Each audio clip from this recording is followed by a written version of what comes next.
Pour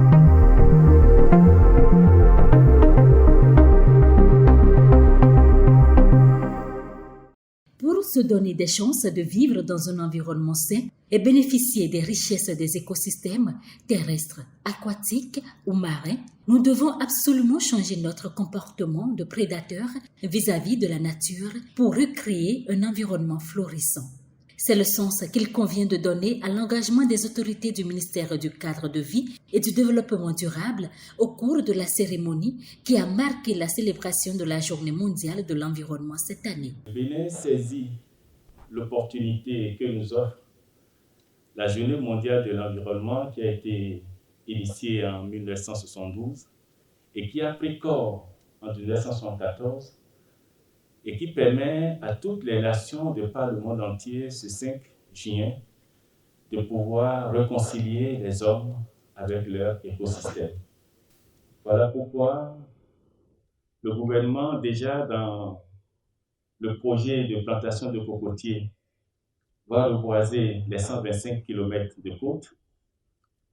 Et ce projet de plantation de cocotiers s'intègre très largement dans le plan d'aménagement opérationnel qui est en cours actuellement et qui nous permettra de donner plus de visibilité à nos côtes.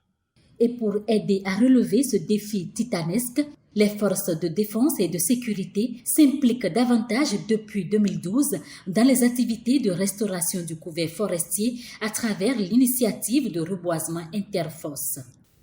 Nous devons donc mener des actions réparatrices en vue de prévenir, enrayer, voire inverser la dégradation des écosystèmes, qu'il s'agisse des forêts, pâturages, terres de culture, zones humides, savanes. Le même élan est à maintenir au niveau des plans d'eau, les milieux marins et côtiers ou encore des environnements urbains. Les forces de défense et de sécurité montrent ainsi leur engagement aux côtés du gouvernement et des acteurs non étatiques dans la préservation et la restauration d'un environnement sain ainsi qu'une biodiversité durable et viable. Un mérite reconnu et salué par José Tonato qui a profité de la cérémonie pour inviter chaque Béninoise et chaque Béninois à se réconcilier avec son environnement pour protéger jalousement les écosystèmes encore intacts, mais surtout favoriser la régénération des écosystèmes qui ont été dégradés ou détruits. Planter des arbres pour réparer l'action anthropique destructive de notre environnement est un engagement citoyen fort. Je voudrais ensuite saluer l'engagement citoyen en faveur du développement des forces armées béninoises. Depuis 2012, elles sont à nos côtés en faveur de la restauration de nos écosystèmes.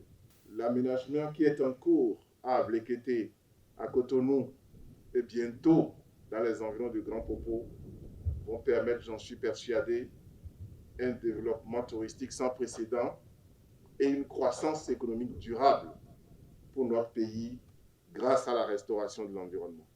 Pour répondre à cette urgence planétaire, le reboisement interfosses a permis de mettre en terre des centaines de jeunes plants de cocotiers ce 5 juin à la plage de Sémékoudji. Les écosystèmes soutiennent toute vie sur Terre. Seule leur restauration permettra d'atteindre les objectifs de développement durable d'ici à 2030.